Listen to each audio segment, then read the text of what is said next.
मामांनी सांगितलं, माझ्याकडे यायचं असाल तर मोह माया अहंकार याचा वारा घरी ठेवू, तेव्हा माझ्याकडे ये. मामांच्या आशीर्वादानं एका मुलीचं लग्न झालेलं होतं. ती मुलगी सासरला गेलेली होती. काही कारणानं सासू तिला मारहाण करत होती, जाच करत होते. नंतर काही दिवसानं ती मुलगी माहेरी आली. माहेरी आल्यानंतर मामा असंच बसलेला होता. मामांच्यासाठी तिनं भाकरी आणलेल्या होत्या. शिदोरी घेऊन मामांपाशी आले. तिचा आई वडील होता. गावातील 4-2 माणसं मामांपाशी होती. जेवणाची शिदोरी मामांपाशी ठेवली आणि मामांनी तिला विचारायला सुरुवात केली, पोरी तुझ्या घरचं कसं आहे? तेव्हा ती मुलगी म्हणाली, मामा तुमच्या आशीर्वादानं ठीक आहे. तुझा नवरा कसा आहे? तेव्हा ती म्हणाली, मामा ठीक आहे, नवरा माझा चांगला आहे. तुझा सासरा कसा आहे? मुलगी म्हणाली, चांगला आहे मामा. मामांनी विचारलं, अगं तुझी सासू कशी आहे? सासू कशी आहे म्हणल्यानंतर तिच्या डोळ्यातून धडाधडा पाणी येऊ लागला. ती रडायला लागली. मामा म्हणाल, अगं पोरी तुला रडायला काय झालं?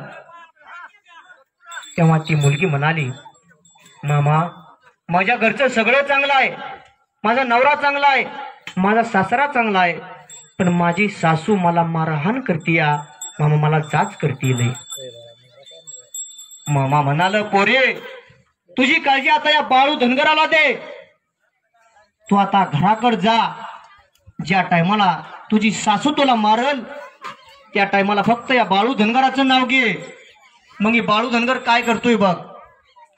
4 दिवस गेलं. मुलगी सासरला निघून गेली. सासरला निघून गेल्यानंतर घरी आली. सासूनं सांगितलं, जा पाणी घेऊन या. जा. पाणी आणण्यासाठी गेली. गावातील 2 बायका तिला गाठ पडल्या आणि म्हणाल्या, अगं तू कवा आली, तुझं घरचं कसं आहे, असं विचारपूस तिची करू लागली. ही बोलत बसलेली सासूनं बघितलं आणि म्हणाली, येऊ दे तिला, आता दाखवतीच काय हिंगाय ती. मुलगी पाणी भरून घरी आली. सासू म्हणली, किती उशीर झाला, तू गेली पाणी भरण्यासाठी, तिकडे जाऊन बसली या.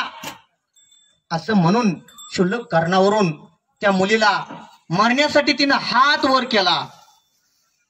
हात वर केल्याबरोबर तिनं मामांना हाक मारले, मामा वाचव मला. असं म्हणल्या बरोबर तिचा वर हात झालेला वरच थांबला, खाली हात येईना. 2 मिनिटं झाली, 3 मिनिटं झाली, 10 मिनिटं झाली, वर हात झालेला वरच होता, खाली आला नाही.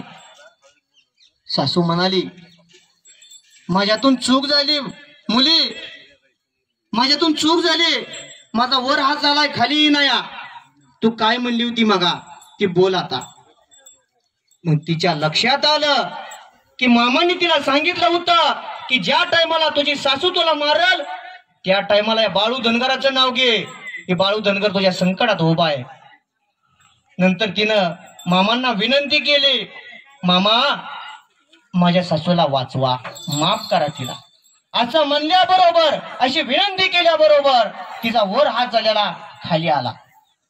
म्हणून तर भगवंतानं सांगितलंय, मामांनी सांगितलं या की अरे तुमच्यावर कुठलंही संकट असू द्या, संकटाच्या टायमाला फक्त या बाळू धनगरला हाक मारा, मी टाच खाली उभा आहे, मी टाच खाली उभा आहे.